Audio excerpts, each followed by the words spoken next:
예, 하나님 말씀 함께 보겠습니다. 창세기 47장입니다. 창세기 47장 7절에서 9절 말씀 함께 보겠습니다.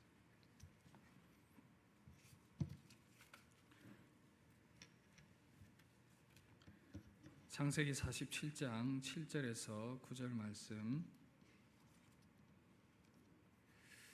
예, 제가 한 절 읽고 여러분들 한 절 읽고 교독하도록 하겠습니다. 창세기 47장 7절입니다.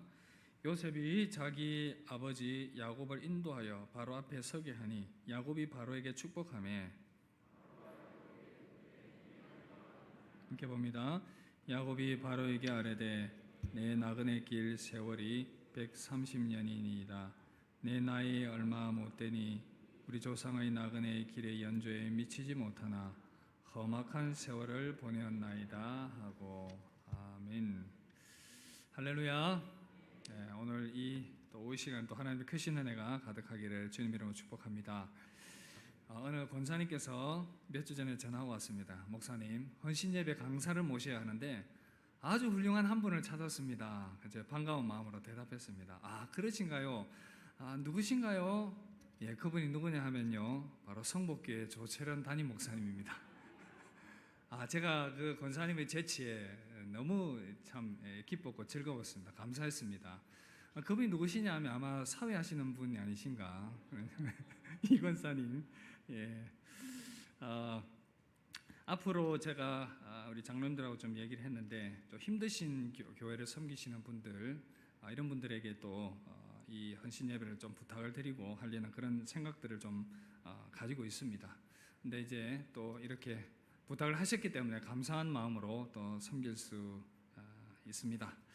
그래서 오늘 우리 가운데 주실 은혜를 기대하며 다시 한번 우리 옆 사람에게 인사합시다. 큰 은혜 받읍시다. 아멘. 네, 재미난 이야기로 말씀을 시작을 하려고 합니다. 할아버지 할머니가 함께 길을 걷고 있었습니다. 다리가 아픈 할머니가 할아버지에게 졸랐습니다. 영감, 업어줘. 할아버지가 할머니를 업고 갑니다. 그런데 할머니가 할아버지에게 미안해서 말을 겁니다. 영감, 무겁지? 응. 왜 무거운데? 머리는 돌이지, 얼굴에는 철판을 깔았지, 간땡이는 부었지, 그러니 무거울 수밖에. 그러더라는 겁니다. 그래서 돌아오는 길에 이제 할아버지가 할머니에게 부탁을 했습니다. 할멈, 나 업어줘. 그래서 할머니가 할아버지를 업고 오는데 또 미안해서 할아버지가 물었습니다. 할멈, 나 무겁지? 아니, 하나도 안 무거워. 아주 가벼워. 할아버지는 어째서 가벼운지 궁금했습니다. 왜 가벼워? 할머니가 이렇게 대답을 합니다. 머리는 비었지, 입은 싸지, 쓸개는 빠졌지, 허파에 바람은 잔뜩 들어갔지, 그래서 아주 가벼워. 그러더라는 겁니다. 별로 안 웃으시네요. 우리 옆 사람에게 한번 그렇게 격려합시다. 그래도 웃어줍시다. 이거 참, 웃어주십시오. 그래야 힘이 납니다. 예.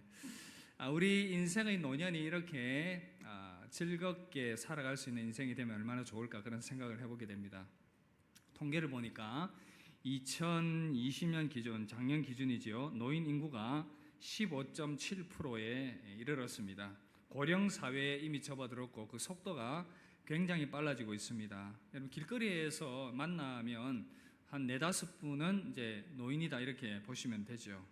오늘 일여전도에 헌신 예배를 드리는 우리 일여전도 회원 여러분들도 이 세월을 비껴갈 수 없어서 노년의 시기에 그렇게 접어들었고 노년의 시기를 보내고 있습니다. 몸도 쇠약해지고 경제력도 없고 이렇게 뭔가 무기력한 그런 시간들을 보내다 보니까 참 여러 가지 그런 이 마음의 무거움들이 있죠.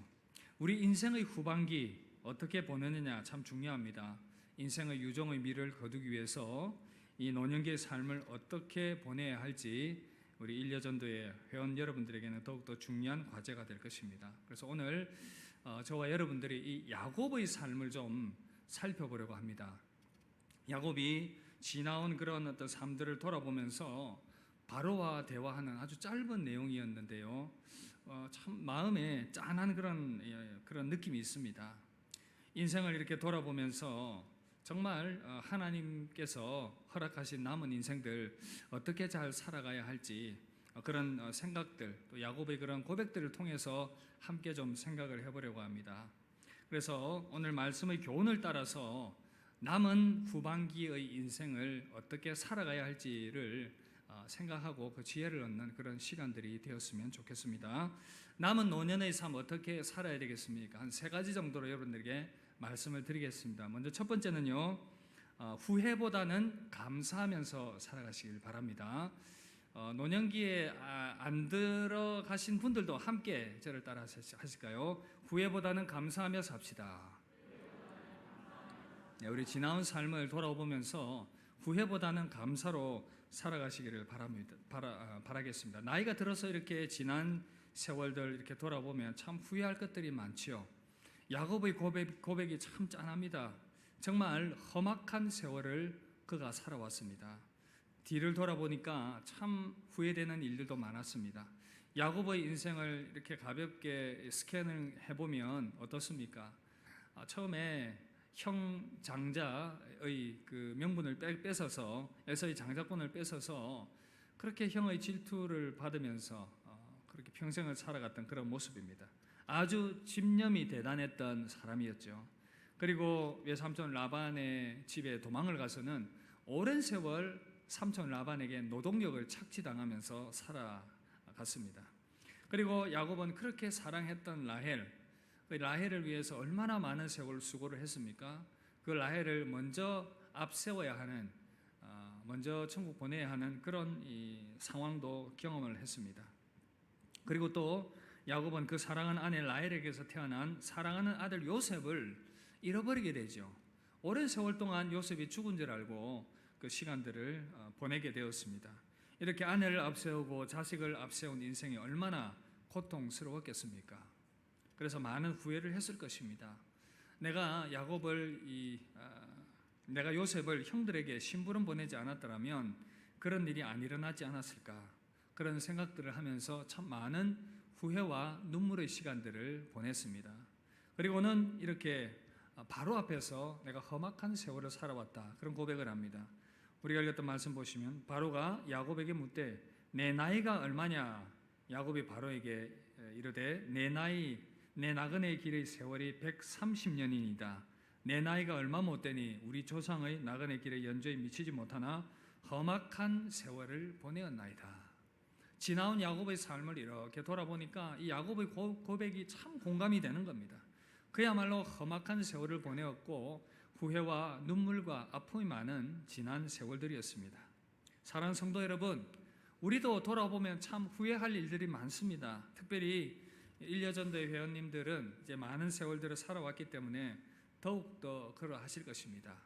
조금 더 내가 잘 살았으면 하는 그런 후회 때문에 때로는 가슴 아프기도 하고 눈물을 흘리게 되는 그런 시간들을 종종 보내게 되는 것입니다. 그러나 여러분, 그러한 시간들, 지나온 시간들을 후회하면서 슬퍼하면서 보낼 것이 아니라 감사함으로 받아들이는 마음의 자세가 중요합니다. 그래야 노년의 시기를 잘 보낼 수가 있습니다. 에릭 에릭슨이라고 하는 발달 심리학자가 있는데요. 이분이 노년기의 삶에서 가장 중요한 발달 과제가 뭐냐라고 했을 때에 바로 지나온 세월을 긍정적으로 받아들이고 인정하는 것이다, 그렇게 얘기를 했습니다. 지나온 인생을 감사함으로 받아들이고 후회함 없이 그렇게 또 생각을 해야 앞으로의 그런 남은 여생도 평안하게 잘 보낼 수 있다는 그런 이야기였습니다. 비록 이런저런 허물도 많고 아쉬움도 많은 부족한 인생이지만 그래도 하나님께서 그 삶을 인정해 주셨고 나를 여기까지 오게 해주신 것에 대해서 감사하는 그런 마음이 정말 필요합니다. 여러분, 야곱의 인생도 그러했지 않았습니까? 이렇게 많은 후회의 시간들, 허물들이 많았지만 결국은 돌아보니까 하나님께서 그 과정들을 자기를 훈련시키고 다듬는 그런 시간들로 보내셨다는 그런 어떤 자기의 고백과 더불어서 우리가 그 야곱의 이후의 노년의 변화된 모습들을 성경을 통해서 확인을 해보면 결코 지나왔던 그 험악한 세월들이 불필요하거나 무의미한 시간들은 아니었다라는 것을 발견하게 되는 것입니다. 그의 인격이 많이 변화되었고요. 참 하나님께서 그동안에 그를 참 많이 이렇게 다듬으셨구나, 그런 것들을 보게 되는 것입니다. 사랑하는 성도 여러분, 우리가 이것을 좀 신뢰하시길 바랍니다. 지나온 모든 세월들은 하나님의 은혜로 지나왔던 인생임을 받아들이시길 바랍니다. 내가 조금 더 성취하지 못했던 것들, 이 땅에서의 아쉬움들, 그런 것들은 다 내려놓으십시오. 사실 이 땅은 우리가 꿈꾸고 계획하고 생각했던 대로 다 이루어지는 세상이 결코 아닙니다. 아주 소수의 사람들만 자신의 그 생애를 돌아보면서 나는 다 이루었다라고 말을 할 수가 있지, 우리 대부분의 인생은 아쉬움과 후회가 많은 것입니다. 왜냐하면 이 땅은 죄가 여전히 지배하는 세상이고요, 아직까지 하나님의 나라가 도래하지 않은 이 세상은 완전하지 않기 때문에 이 땅에서의 완전함을, 나의 꿈과 이상을 이루어낼 수 있다는 것은 희망에 불과한 것입니다. 그래서 지나온 어떤 시간들을 보내었든지 그저 이 노년기를 보내시면서는 하나님, 그동안에 지금까지 나를 지켜주셨고 인도해 주셔서 감사합니다. 여러 가지 후회되는 일들도 많지만 참 감사드리고요, 앞으로도 남은 생애를 하나님 은혜 가운데 인도해 주십시오. 이런 고백을 하실 수 있으면 좋겠습니다. 그러면은 남은 여러분들의 여생이 더 건강한 모습으로 그렇게 세워지게 될 줄 믿습니다. 오늘 헌신 예배를 드리는 일여전대 회원님들 마음에 꼭 기억하시길 바랍니다. 후회보다는 감사를 한번 따라 하실까요? 시작. 후회보다는 감사를, 그렇게 살아가시길 바랍니다. 두 번째입니다. 우리 남은 생에 어떻게 살아야 되겠습니까? 어떻게 지혜 가운데 보내야 되겠습니까? 바로 자녀들을 위하여, 후손들을 위하여 기도하면서 보내시기를 바랍니다. 손자와 손녀와 자녀들을 위해서 열심히 기도하십시오. 이것이 여러분들에게 남은 인생의 과제가 될 것입니다. 부모님들의 희생은 그 어느 나라 동서고금을 막론하고 참 아름답고 고귀한 것입니다. 부모님의 그 마음은 정말 하나님이 주신 그런 귀한 마음인 것 같습니다. 일본 전설에 나오는 한 이야기입니다. 모자가 살고 있는 집에 아주 착하고 예쁜 며느리가 시집을 온 겁니다. 그래서 세 가족이 행복하게 살아가고 있었습니다. 그런데 불행하게도 얼마 후에 이 며느리가 몹쓸 병에 걸려버린 겁니다. 이 아들은 아내를 살리기 위해서 용한 이 의원들을 다 찾아다녀 보았는데 병을 낫게 할 방법이 없는 겁니다. 효험이 없는 겁니다. 그러던 중에 어떤 의원을 찾았는데 그 의원이 이런 얘기를 합니다. 어머니의 간을 먹으면 낫습니다. 아들은 고민 끝에 어머니를 살해하기로 결심합니다. 달빛이 내리비치는 어느 날 밤에 어머니는 영문도 모르고 아들을 따라갑니다. 이윽고 한적한 곳에 이르러서 아들은 어머니를 살해하고는 미친 듯이 어머니의 간을 도려내어서 도망치듯이 산을 뛰어내려옵니다. 숨을 헐떡이는 아들의 귀에 생명이 붙어있던 자애로운 어머니의 음성이 들렸습니다. 사랑하는 아들아, 천천히 가거라. 뛰다 넘어지면 간도 못 쓰고 내 아내도 못 구할 것 아니냐. 그러니 두려워 말고 천천히 가려무나. 이 애미는 벌써 여러 날 전에 그 사실을 알고 젊은 너희들을 위해 목숨을 버릴 각오를 하고 있었단다. 일본의 전설 이야기지만 지금 노년기를 맞이한 또 여러분들과 또 여러분들이 부모님의 부모님 세대의 이야기 아닙니까? 참 보릿고개를 넘어야 했던 힘든 시절, 또 아들이 군대 갔다가 오면 그 아들 먹일 거라고 돈은 없으니까 쌀밥 한 그릇을 먹이기 위해서 머리를 삭발을 했던 그 어머니의 모정도 있습니다. 자녀들 공부시키기 위해서 소를 팔아서 대학을 보냈던 그러한 부모님의 사랑을 우리가 알고 있습니다. 이렇게 부모님의 마음은 특별합니다. 자녀들에게 모든 것을 주고 싶어 하는 것이 바로 부모의 마음입니다. 그런데 이제 나이가 많이 드시다 보니까 해줄 수 있는 게 없더라고요. 나이가 많다 보니까 돈도 없지요, 건강도 없지요. 자녀들을 위해서, 손자 손녀들을 위해서 뭔가 해주고 싶은데 해줄 게 따로 없습니다. 그러나 여러분들이 할 일이 있습니다. 뭘까요? 기도입니다. 천국 가기 전까지 열심히 자녀들을 위해서, 손자 손녀들을 위해서 많이 기도하셔야 됩니다. 기도의 제물이 되셔야 됩니다. 여러분 꼭 기억하십시오. 나이가 들면 육체는 쇠잔해집니다. 하지만 영의 기능은 결코 쇠하지 않습니다. 그래서 하나님의 은혜가 부어지는 것은 남녀노소에게 모두 임하게 되는 것입니다. 여러분 사도행전 2장에 보면 성령 강림 사건이 소개되는데요. 그때 이 구약 시대와는 달리 신약 시대 때에는 모든 자들에게 성령이 임하게 되었습니다. 그런데 2장 17절 보시면 성령의 임재하심을 말씀하며 이렇게 얘기합니다. 하나님이 말씀하시기를 말세에 내가 내 영을 모든 육체에 부어주리니 너희의 자녀들은 예언할 것이요 너희의 젊은이들은 환상을 보고 너희 늙은이들은 꿈을 꾸리라. 예언과 환상과 꿈은 구약시대 때 선지자들에게 주어진 그러한 이적들이었습니다. 그런데 신약시대 때는 이러한 은혜와 역사가 모든 세대 가운데 부어질 거다, 그렇게 말씀하고 있는 것입니다. 특별히 노년기를 보내는 성도님들에게 너희 늙은이는 꿈을 꾸리라, 너희 늙은이는 꿈을 꾸리라, 이 말씀이 도전이 됩니다. 하나님께 계속 은혜를 구하면서 기도하면 나이와 상관없이 우리 영혼은 계속 새로워지는 겁니다. 그래서 고린도후서 4장 16절 뭐라고 말씀합니까? 그러므로 우리가 낙심하지 아니하노니 겉사람은 후패하나 우리의 속은 날로 새롭도다. 이 말씀 확신하시길 바랍니다.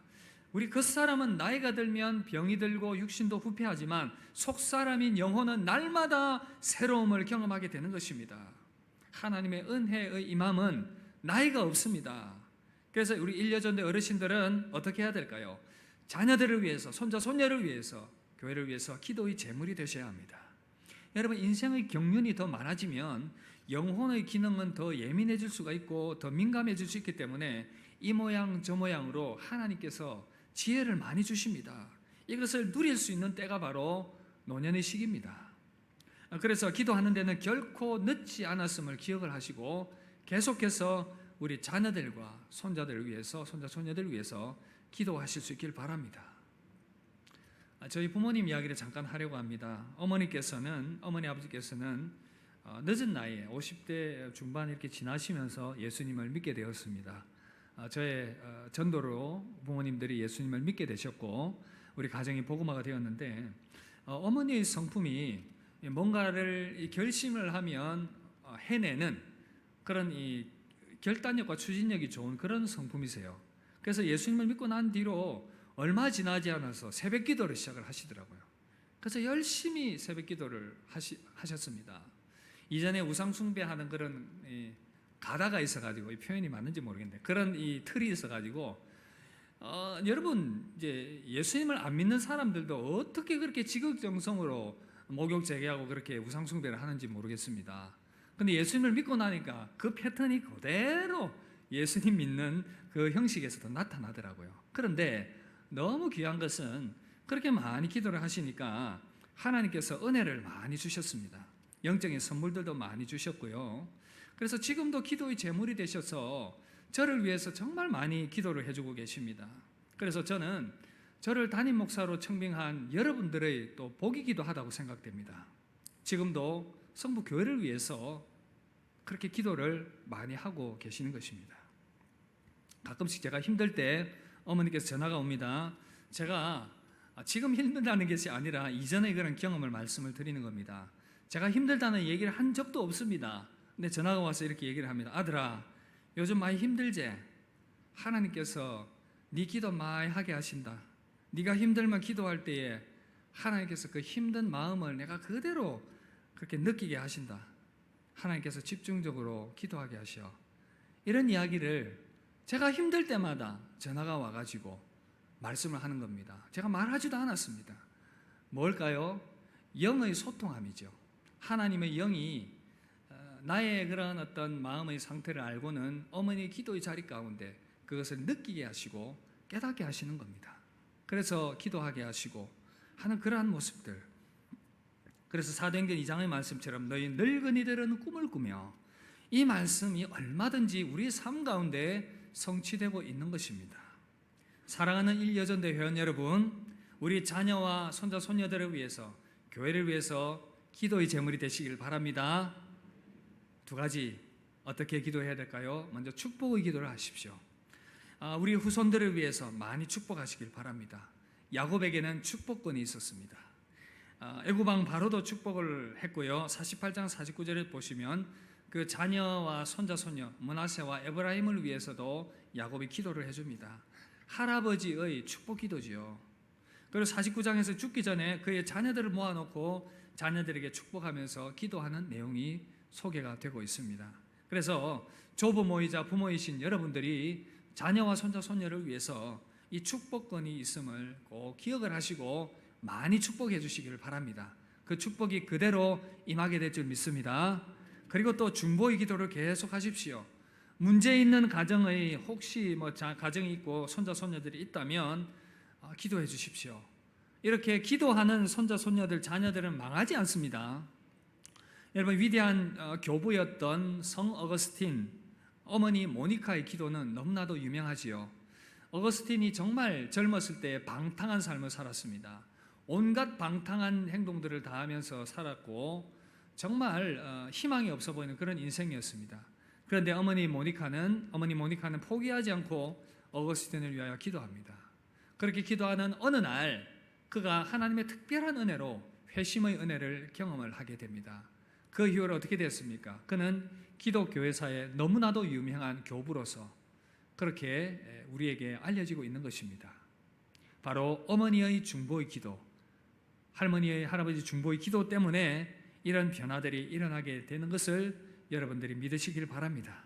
그래서 애를 썩히는 손자 손녀들을 위해서 계속해서 중보하며 기도해 주시고 자녀들이 잘됨을 위해서 손자 손녀의 잘됨을 위해서 계속해서 기도해 주시기를 바랍니다. 그리고 또 교회를 위해서도 기도의 제물로 여러분들이 쓰임 받을 수 있기를 바랍니다.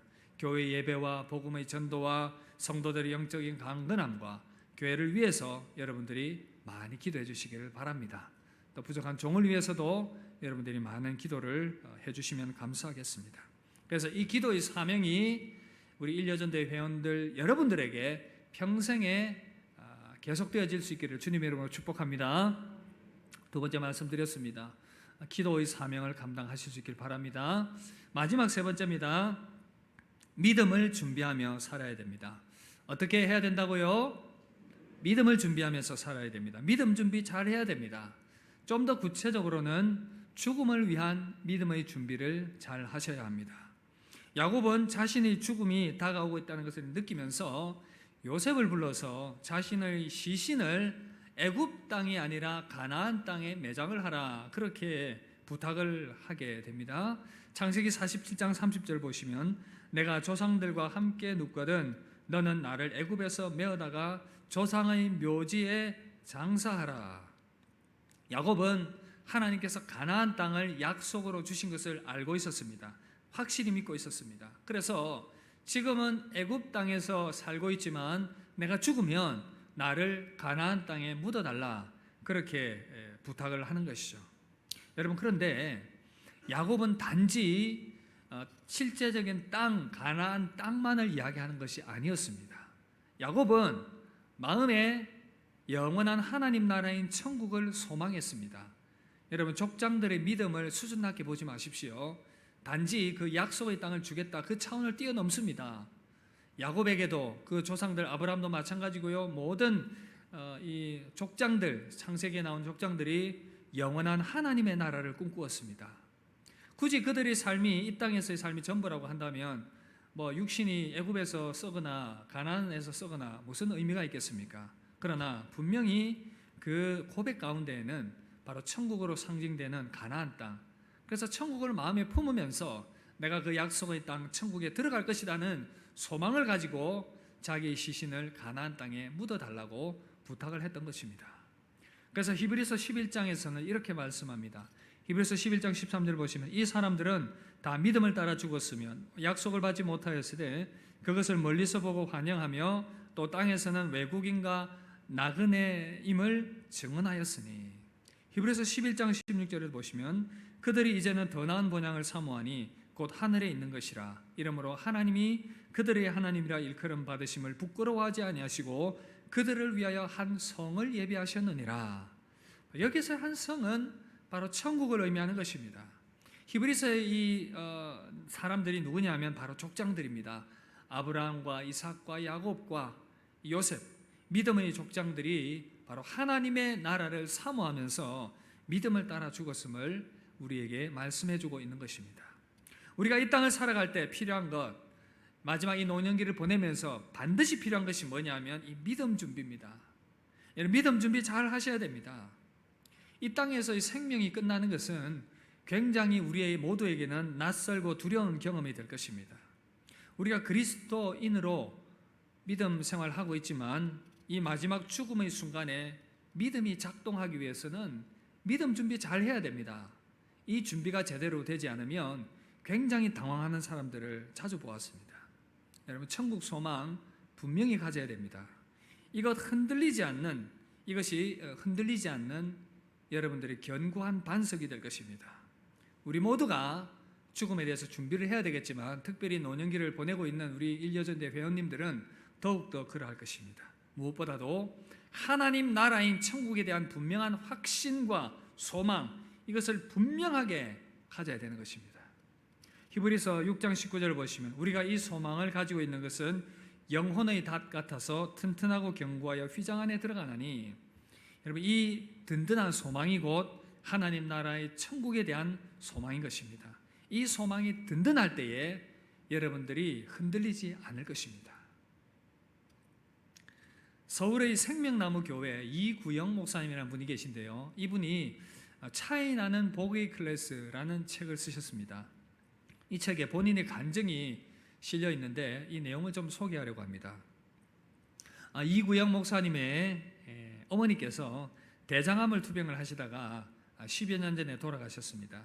그런데 아침 저녁으로 투병하시는 어머니를 돌보고 있는 어느 날 어머니께서 침대에서 간절히 기도하고 계시더라는 겁니다. 그래서 아들이 이야기합니다. 엄마, 아파 죽겠다면서 이 판에 무슨 기도를 그렇게 간절히 하세요? 그래서 어머니께서 이렇게 말씀하십니다. 아니, 목사란 놈이 엄마가 기도하는 것 가지고 또 시비 건다. 너 이사 가려고 하면 그 집에 가보고 싶지 않니? 아들이 이야기합니다. 아들 목사님이 가보고 싶지. 새 집으로 이사 가면 베란다는 어디 붙었나? 화장실은 어디 있나? 가보고 싶지. 그때 어머니께서 말씀합니다. 나도 이사 갈 거다. 곧 이사 갈 거다. 아니, 기운도 없으신데 나 떼놓고 어디 이사 가신단 말입니까? 나 이제 천국으로 이사 갈 거다. 목사님 어머니께서 좋아하시는 성경구절 요한복음 14장이었습니다.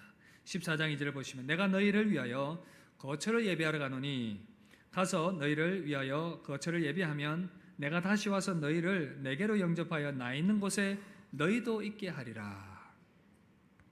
어머니 병이 깊어지시다 보니까 예수님께서 어머니를 위해서 천국집을 다 지으신 것 같다, 그렇게 말씀하십니다.